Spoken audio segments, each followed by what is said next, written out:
Hi, I've been doing a few videos lately talking about the cost of rent and talking about how much it costs to have a life in Seattle. What I failed to realize, or what I failed to take into account, is what kind of life do people that are making 60 to 80 grand a year need to have to make that kind of money to survive in Seattle?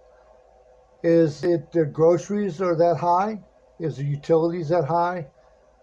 Yes, I understand there's rent that high, but if you can find a nice apartment for relatively reasonable and you're a single person like I am, is it at all possible to live there and make it work?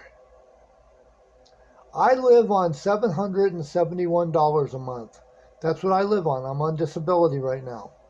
I've been on disability for a few years, and that's what I live on, is $771 a month.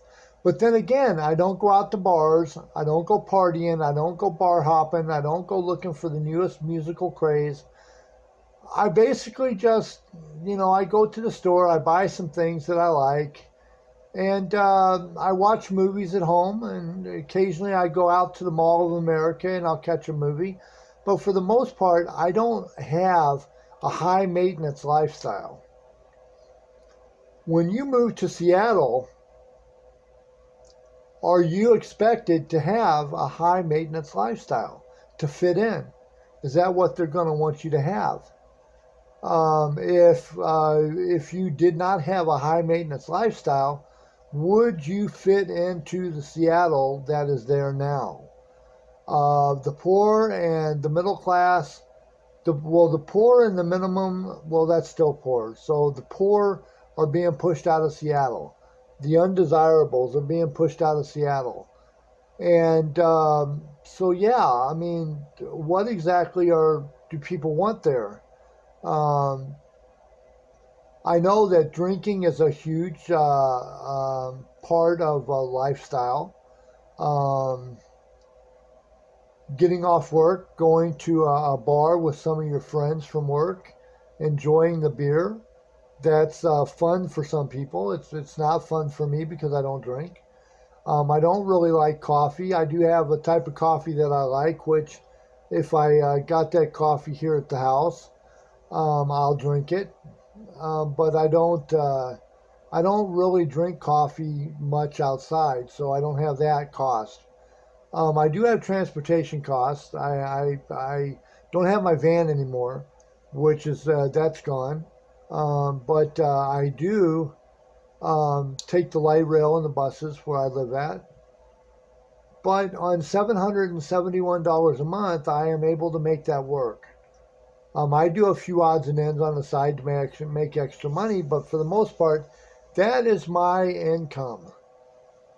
So I need to try to rethink what I've been thinking about Seattle. And in order for people to live in Seattle, you got to kind of decide what your priorities are. What do you want out of life?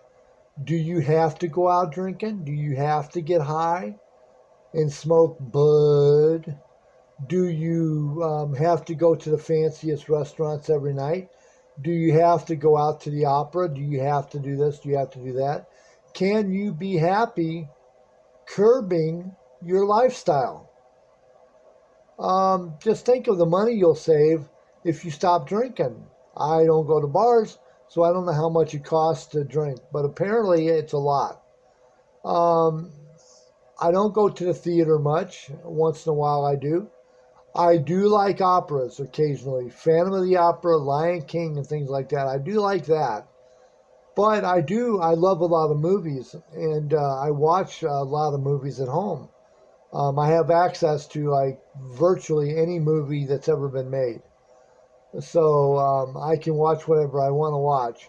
Now, the internet would be something I would have, and that's kind of a necessity because I'm an artist and I use um, the internet to look up my work that I go by for my work, my subject matter. But I have my cell phone, so it would be just my rent, my cell phone, and it would be my internet. And if my apartment didn't have utilities, I'd have to pay those. But that's basically it. That's the existing extent of my bills, except for my bus fare. So if I was in Seattle and I had the chance to get into an apartment that was lower income, because yes, I can't afford, because I make so little money, I am eligible for Section 8 in Seattle. I would much rather not get a Section 8 apartment if I could help it. I would much rather have an apartment where I could afford the rent, even if it was paying half of what I make each month to the rent. But since it's changed, I don't know if it's area median income that you pay a third of or 30% of, or if it's 30% of what you make. I've got to do some checking on that too. But anyway, I just wanted to do this video to talk to people about when they say they can't afford to live in Seattle, does that include a really high maintenance lifestyle? If it does, you got to figure out how to bring your lifestyle down so your comfort can be there. You got to figure out things you can do at home. I am very comfortable with what I do. I socialize with people. I go out. I go to the store.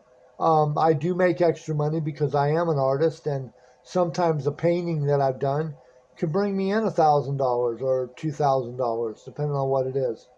So right now I'm working on a series of Seattle landscaping that's done in oil, pastel, and airbrush, day scenes and night scenes that can be sold for $1,000 a piece, signed and autographed and framed. So, but yeah, I mean, it's like still trying to get my head. I'm still trying to get my head around the idea that Seattle is so expensive that it's virtually impossible for anybody to actually live there unless you're rich. There's got to be a way to live there on the cheap without being homeless and living in a cardboard box. Anyway, I will let you go on that note. I will do some more digging for a future video. But I did this video because somebody had brought it up to me, and they were saying that there was lifestyles that had to be included in why it's so expensive to live in Seattle.